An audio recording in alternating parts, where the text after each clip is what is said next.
नमस्कार दोस्तों, फिर से हाजिर हूं एक ऐसी ही कहानी को लेकर जो कहानी आज के समय में इंस्टाग्राम, फेसबुक, यूट्यूब चैनल्स पर बहुत बड़े सवाल खड़ी कर चुकी है। आखिर क्या है ऐसी कहानी? क्यों दो सगी बहनों ने इतना बड़ा कदम उठा लिया कि जिस फैसले को सुनाने के पहले जज के भी हाथ कांप उठे। जज ने भी कई बार दोनों बहनों को समझाने की कोशिश की कि अभी भी मौका है, अभी भी समय है, सोच समझकर फैसला लो। चलिए हम कहानी की तरफ बढ़ते हैं कि आखिर ऐसा क्या मकसद था दो बहनों का जिन्होंने इतना बड़ा फैसला तक ले लिया अपनी जिंदगी का। सुबह के तकरीबन 10:15 हो चुके थे। मध्य प्रदेश हाई कोर्ट का दरवाजा खुल चुका था। कोर्ट में दो सगी बहनें अपने अपने पतियों को लेकर, अपने अपने वकीलों को लेकर के न्यायालय के अंदर एक बेंच पर जाकर बैठ जाती हैं। बैठने के बाद जज साहब का इंतजार होता है। मात्र 5 से 10 मिनट के अंदर जज साहब की एंट्री होती है कोर्ट के अंदर। जज साहब अपने कुर्सी पर बैठते हैं। सारे के सारे क्लाइंट वहां पर मौजूद थे। जितने लोगों के केस उस न्यायालय में विचाराधीन चल रहे थे। जज ने बारी बारी करके एक एक फाइलों का निष्कर्ष करना, डेट देना, उनकी गवाहियों को सुनना, उनके विचारों को सुनना, वकीलों के मामलों को सुनना, इन सारी चीजों को सुन ही जा रहा था कि एक फाइल जज के सामने ऐसी आती है जिस फाइल में इस बात की जिक्र थी कि हम दो बहनें अपनी रजामंदी से, खुशी से, बिना किसी जोर जबाव के, जबरदस्ती के, कोई भी दिक्कत नहीं है, हम अपने पतियों को आपस में बांटना चाहते हैं, यानी कि एक्सचेंज करना चाहते हैं।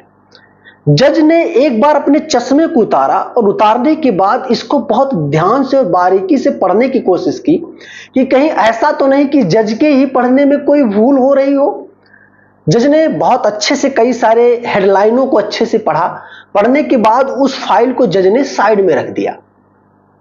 अब उन महिलाओं के वकीलों के समझ में नहीं आ रहा था कि जज ने उस फाइल को आखिर पढ़कर साइड में क्यों रख दिया। धीरे धीरे करके जितने सारे केस लगे हुए थे कोर्ट में, सारे केस खत्म हो चुके थे।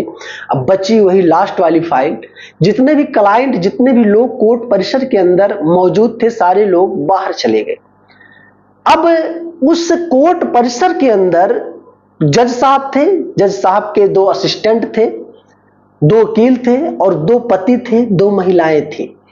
जज ने खड़ा किया और पूछने की कोशिश की कि बेटा देखो, तुम लोगों के मामले को मैं समझ नहीं पा रहा हूं, आखिर तुम दोनों चाहती क्या हो? फाइल में तुम लोगों ने जिक्र किया है कि हम दो सगी बहनें हैं, एक ही माँ बाप की खून है और हम लोगों की शादी इधर उधर हमारे माँ बाप अपनी मर्जी से किए। हम लोग खुश भी थे शादी के कुछ दिनों तक, लेकिन आज हमारे शादी को 6-7 साल गुजर गए हैं। आज हम अपने शादी को लेकर खुश नहीं हैं, यानी कि अपने पतियों से खुश नहीं हैं। आखिर क्या ऐसा मामला है बेटा, सच बताओ।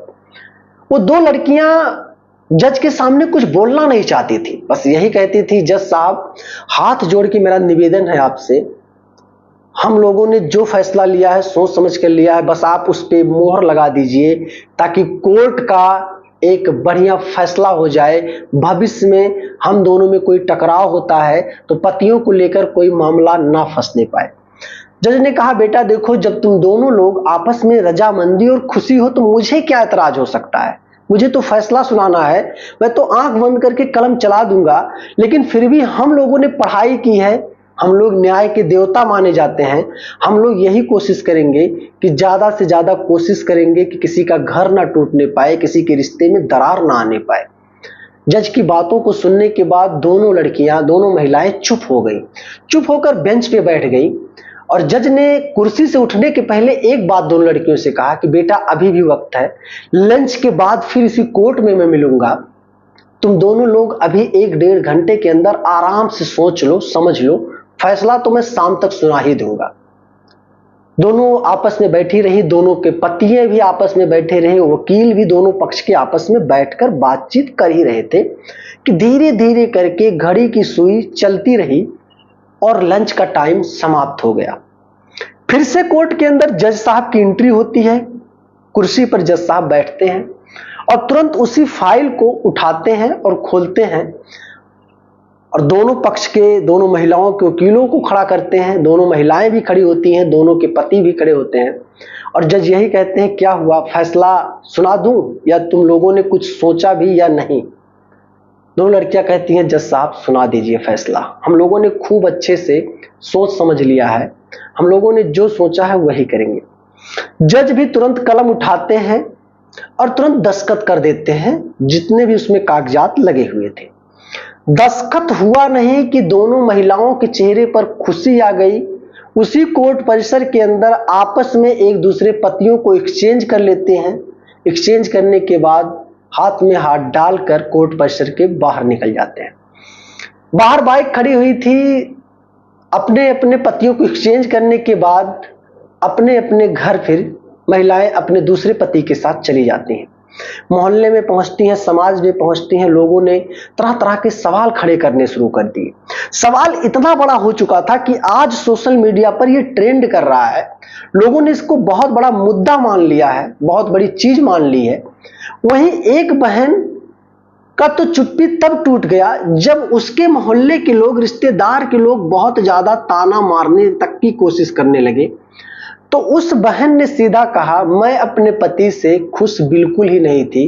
वो मुझे समझ में ही नहीं आ रहा था कि वो पति है कि क्या है। अब उस महिला की जुबान से इस शब्द को सुनने के बाद जितने भी लोग इस महिला की जुबान से शब्द को सुने हैरान और परेशान हो गए कि आखिर ये महिला कहना क्या चाहती है। उस लड़की ने सीधा यही कहा कि मेरा पति जो है एकदम बेकार है, उसके अंदर कोई ताकत नहीं, एकदम कमजोर है। तमाम प्रकार के इल्जाम को लगाते हुए इस बात को समाज में उछाल दी, जो आज सोशल मीडिया पर एक अलग ही तरह का बवाल और रोल मचा रहा है। क्या कहना चाहोगे आप दोस्त इस कहानी को सुनने के बाद? हालांकि कोर्ट परिसर के अंदर मामला जाता है, जज को अपना फैसला सुनाना होता है। जज ने अपना फैसला सुना भी दिया, लेकिन इन दो बहनों ने जो आपस में पतियों का एक्सचेंज किया, अदला बदली किया, ये करके सही किया गलत, एक बार कमेंट जरूर करना दोस्त। और वीडियो अगर पसंद भी आई है थोड़ी सी ना, तो वीडियो पे लाइक करना, और चैनल पे नए हो सब्सक्राइब नहीं किया तो कर लेना, चूंकि मिलूंगा इसी तरीके से एक शानदार सी स्टोरी को लेकर के। तब तक के लिए जय हिंद।